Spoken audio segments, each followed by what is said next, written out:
Hello friends, welcome to our channel Success Achiever. Today we are studying class 11 business studies chapter number 1 nature and purpose of business. So let's start. सारे human beings को हर जगह कहीं different types of goods और services चाहिए होते हैं अपनी needs को सेटिस्फाई करने के लिए। बिजनेस एक मेजर इकोनॉमिक एक्टिविटी है हर मॉडर्न सोसाइटी में, जो कंसर्न होती है प्रोडक्शन के लिए, सेल करना है गुड्स सर्विसेज का, जो पीपल को चाहिए होता है। तो ये एम करता है कि पैसे कमाने पे और सेटिस्फाई करने के लिए अपनी ह्यूमन नीड्स को। लिटरल मीनिंग जो होता है बिजनेस का होता है बिजी। बिजनेस को डिफाइन कर सकते हैं एज एन इकोनॉमिक एक्टिविटी जिसमें इन्वॉल्व होता है प्रोडक्शन और sales of goods and services, जो प्रॉफिट अर्न करने के मोटिव से किया जाता है और सेटिस्फाई करने के लिए ह्यूमन नीड्स जो सोसाइटी में हो रही हैं। अब कैरेक्टरिस्टिक्स क्या होता है बिजनेस एक्टिविटी की? एक इकोनॉमिक एक्टिविटी है, इसे हम करके पैसे कमा सकते हैं, और बिजनेस जो है ये एम करता है कि वो पैसे अर्न करे और सेटिस्फाई करे ह्यूमन नीड्स को। जो production and procurement good services का, उस पर भी ये कैरेक्टरिस्टिक है बिजनेस एक्टिविटीज़ की। एवरी बिजनेस जो एंटरप्राइज है वो मैन्युफैक्चर करता है गुड्स और सर्विसेज या फिर वो प्रोड्यूस करता है। ठीक है, जैसे गुड्स जो है वो कंज्यूमर गुड्स होते हैं, हो सकते हैं, या कैपिटल गुड्स होते हैं। सर्विसेज जैसे कि फैसिलिटी जो कस्टमर को दी जाती है, कंज्यूमर को दी जाती है, जैसे कि बैंकिंग, इंश्योरेंस। ठीक है, और सेल ऑफ एक्सचेंज होता है गुड्स और सर्विसेज का। जैसे बिजनेस में इन्वॉल्व होता है ट्रांसफ़र करना एक्सचेंज का गुड्स सर्विसेज को किसी वैल्यू से। जैसे शॉपकीपर हमें सामान देता है, हम उसे पैसे देते हैं, तो ये एक्सचेंज हुआ। अब dealing in goods and service on regular basis, जो रेगुलर बेसिस पे चाहिए और जो है ये गुड्स और सर्विस जो हम सेल करते हैं ये रेगुलर बेसिस पे होना चाहिए। ठीक है, यानी कि हमने एक बार बेचा फिर बेचा ही नहीं, फिर हम बेच ही नहीं रहे, हम काम ही नहीं कर रहे हैं, तो वो हमारा बिज़नेस नहीं कहलाएगा। बिज़नेस हमारा तब कहलाएगा जब हम रेगुलर बेसिस पे काम करेंगे। जैसे हमने दुकान खोली तो हम रेगुलर बेसिस पे दुकान खोल रहे हैं, बेच रहे हैं तब। और प्रॉफिट अर्न करने के लिए हम बिज़नेस खोलें। ठीक है, और अनसर्टेनिटी ऑफ अर्निंग, कुछ पॉसिबिलिटी हो हमेशा कि चाहे कम अमाउंट का प्रॉफिट हो, चाहे कम अमाउंट का मतलब लॉस हो थोड़ा बहुत, लेकिन जो है अनसर्टेनिटी रहती है अर्निंग की, कभी ज़्यादा हो जाता है कभी कम हो जाता है। अब एलिमेंट ऑफ रिस्क भी हमेशा इसमें अवेलेबल होता है। अब कंपैरिजन किया गया है बिजनेस में, प्रोफेशन में और एम्प्लॉयमेंट में। बिजनेस कैसे स्टार्ट कर सकते हैं? बिजनेस हम एंटरप्रेनर बन के ओनर डिसीजन हम खुद लेते हैं इसमें। प्रोफेशन में क्या होता है, जैसे कि हम कोई प्रोफेशनल बॉडी, जैसे कि डॉक्टर हैं, लॉयर हैं, तो हम प्रोफेशन हो गया वो। एम्प्लॉयमेंट जब हमें अपॉइंटमेंट लेटर मिलता है तब हम स्टार्ट कर सकते हैं, यानी कि हम जॉब कर रहे हैं ऑफिस में।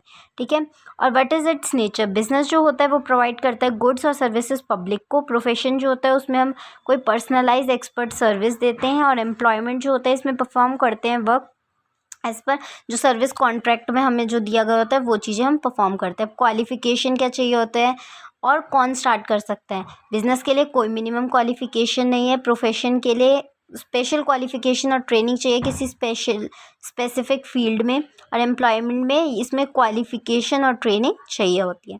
अब क्या रिटर्न मिलेगा हमें? ठीक है, तो बिजनेस में हमें प्रॉफिट मिलता है, प्रोफेशन में प्रोफेशनल फीस मिलती है, और एम्प्लॉयमेंट में हमें सैलरी मिलती है। ठीक है, अब कैपिटल, अब कितनी कैपिटल चाहिए होती है हमें स्टार्ट करने के लिए? बिज़नेस में हमें कैपिटल चाहिए होती है जितना हमारे बिज़नेस का साइज़ हो, और प्रोफेशन में हमें लिमिटेड कैपिटल चाहिए होती है, और एम्प्लॉयमेंट में कोई कैपिटल रिक्वायर्ड नहीं होती, क्योंकि हम किसी के यहाँ काम कर रहे हैं तो हम काम करेंगे, वो हमें सैलरी देगा। अब है रिस्क इन्वॉल्व।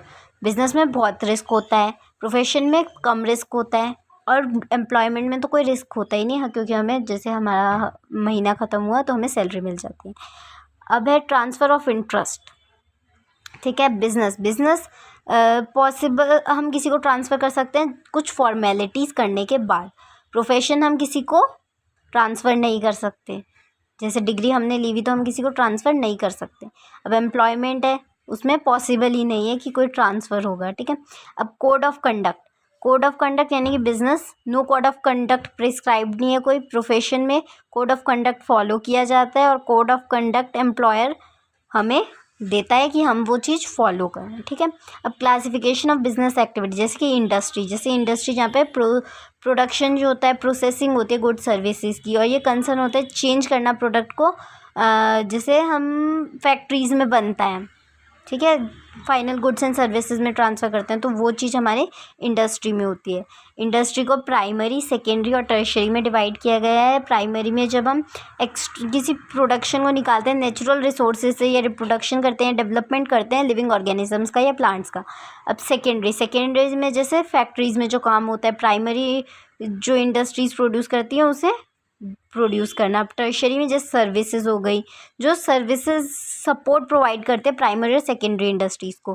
प्राइमरी इंडस्ट्री भी दो तरह की, एक एक्सट्रैक्टिव इंडस्ट्री, एक जेनेटिक इंडस्ट्री है। एक्सट्रैक्टिव इंडस्ट्री वो होती है जिसमें माइनिंग होती है, लंबरिंग होती है, हंटिंग कर रहे हैं, फिशिंग कर रहे हैं, ये सब। और जेनेटिक इंडस्ट्री जैसे ब्रीडिंग प्लांट्स, एनिमल्स को मतलब ब्रीड कर रहे हैं, पोल्ट्री फार्मिंग कर रहे हैं, फिश हालचरी कर रहे हैं। अब सेकेंडरी इंडस्ट्री भी दो में डिवाइड है, एक मैन्युफैक्चरिंग इंडस्ट्री और एक कंस्ट्रक्शन इंडस्ट्री। मैन्युफैक्चरिंग इंडस्ट्री में जिसमें हम प्रोसेसिंग करेंगे गुड्स और सर्विसेज की, गुड्स की मतलब की। और कंस्ट्रक्शन इंडस्ट्री में जैसे हम कंस्ट्रक्शन करेंगे बिल्डिंग का, डैम का, ब्रिजेस, ये सब बनाएंगे। मैन्युफैक्चरिंग इंडस्ट्रीज़ के भी 4 टाइप्स हैं: analytical industry, synthetical industry, processing industry, assembling industry. Analytical industry ये सेपरेट करते हैं डिफरेंट एलिमेंट्स को सेम मटेरियल में, जैसे पेट्रोल और डीजल। अब सिंथेटिकल इंडस्ट्री ये कंबाइन करती है बहुत सारे इंग्रेडिएंट्स को, जैसे कि सीमेंट और टेक्सटाइल इसका एग्जांपल हो गया। प्रोसेसिंग इंडस्ट्री जिसमें सीरीज ऑफ एक्टिविटी इन्वॉल्व होती है, जैसे कि इसका एग्जांपल हो गया शुगर और पेपर। अब असेंबलिंग इंडस्ट्री ये असेंबल करती है डिफरेंट कंपोनेंट्स को, जैसे कि टेलीविजन है, हमारा कार है, कंप्यूटर है, ये बहुत सारे पार्ट्स को मिलके बना होता है। अब कॉमर्स इसमें वो एक्टिविटीज़ आती हैं जिसमें हम रिमूव करते हैं हिंड्रेंसेस, जो मूवमेंट हो, जब हम मूव करते हैं गुड सर्विस में, उसके हिंड्रेंस को हटाने के लिए, जो जैसे मैन्युफैक्चर कस्टमर तक पहुंचाना है, तो उसमें जो हिंड्रेंस होती है हम उसे मतलब कि हिंड्रेंस मतलब कि प्रॉब्लम जो होती है। तो इसमें भी कॉमर्स में भी दो तरह का होता है, इंडस्ट्री या ट्रेड। ठीक है, अब कॉमर्स में ये सारी एक्टिविटीज़ इन्वॉल्व होती है, जैसे कि industry, trade, export, import, transport, communication, banking, insurance, advertisement, packaging और वेयर हाउसिंग। अब ट्रेड मतलब कि एक्सचेंज करना गुड सर्विसेज का सेलर और बायर्स के बीच में प्रॉफिट मोटिव के उससे। ठीक है, अब है टाइप्स ऑफ ट्रेड भी दो तरह के होते हैं, internal trade, external trade. Internal trade के दो टाइप होते हैं, एक तो होलसेल ट्रेड, एक रिटेल ट्रेड। होलसेल ट्रेड जहाँ हमें कम प्राइस में मिल जाता है, और रिटेल ट्रेड जहाँ हमें ज़्यादा प्राइस में मिलता है। ठीक है, और एक्सटर्नल ट्रेड उसमें भी इंपोर्ट कर सकते हैं। इंपोर्ट यानी हमने किसी और कंट्रीज जैसे इंडिया में सामान मंगाया। एक्सपोर्ट यानी कि हम यहाँ से किसी और कंट्री में बेचेंगे तो एक्सपोर्ट करेंगे। और एंटरपोर्ट ट्रेड यानी कि थोड़ा उधर से मंगाया और थोड़ा इधर से भेजा, तो वो एंटरपोर्ट ट्रेड हुआ। ऑक्सिलरीज टू ट्रेड, ट्रांसपोर्ट और कम्युनिकेशन चाहिए होता है ट्रेड करने के लिए, जैसे कि हम फ़ोन में बात कर रहे हैं, कुछ भी कर रहे हैं, तो कम्युनिकेशन की ज़रूरत है, ट्रांसपोर्ट की ज़रूरत है, ताकि हम वो सब चीज़ें पहुंचा सकें। बैंकिंग और फाइनेंस की ज़रूरत होती है, जैसे कि हमें आजकल तो फ़ोन से ही पे कर देते हैं, तो वो चीज़। ठीक है, और लोन्स भी प्रोवाइड करते हैं बैंक्स वगैरह। ठीक है, अब इंश्योरेंस और बिज़नेस को कंपेंसेशन, जब बिज़नेस कोई रिस्क होता है या कुछ हो गया होता है, तो जो हमें इंश्योरेंस के पैसे मिलते हैं। ठीक है, वेयर हाउसिंग, इसमें गुड्स जो होते हैं वो रखे जाते हैं जो डिमांड में है सिर्फ, और ये क्रिएट करता है टाइम यूटिलिटी प्रोडक्ट की। एडवर्टाइजिंग और एडवर्टाइजमेंट करते हैं गुड्स और सर्विसेज का। ठीक है, कि कंज्यूमर देखता है, उसे अच्छा लगता है तो वो ख़रीदता है। ठीक है, तो जैसे हमें टीवी में एडवर्टाइजमेंट आते हैं। अब role of profit in business, अब प्रॉफिट का क्या रोल है बिजनेस में? ये सोर्स है इनकम का बिजनेसमैन के लिए। ठीक है, और ये प्रोवाइड करता है फंड्स एक्सपेंशन के लिए, जैसे हमें अपना बिजनेस बढ़ाना है, और ये इंडिकेटर है एफिशिएंसी का बिजनेसमैन की, और ये बिल्ड करता है reputation. Objectives of business: innovation, productivity, physical finance, earning profits, manager performance and development, worker performance and attitude, social responsibility. Business risk मतलब कि कुछ ना कुछ या तो कम प्रॉफिट होगा या फिर हमें ज़्यादा लॉस हो जाएगा, तो ये होता है बिजनेस रिस्क। अब है नेचर ऑफ बिजनेस रिस्क का नेचर, जैसे बिजनेस रिस्क अराइज होते हैं अनसर्टेनिटीज़।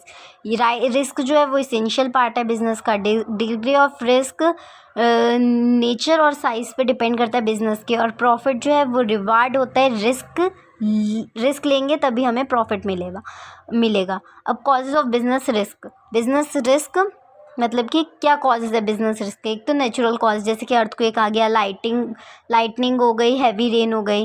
ह्यूमन कॉजेज़ भी हैं जिसमें जैसे कि डिसऑनेस्टी, केयरलेसनेस, नेग्लिजेंस जो एम्प्लॉयज़ करते हैं या स्ट्राइक कर दी वो चीज़ें। इकोनॉमिक कॉजेज़ जैसे कि अनसर्टेनिटीज़ रिलेटिंग टू जैसे डिमांड गुड सर्विसेज की नहीं है, कंपटीशन ज़्यादा है, प्राइस का भी है, उसका प्राइस कम है, हमारा ज़्यादा है प्रोडक्ट का। कलेक्शन ऑफ ड्यूज़, कस्टमर पैसे नहीं दे रहे हैं, ड्यूज़ बचे हुए हैं।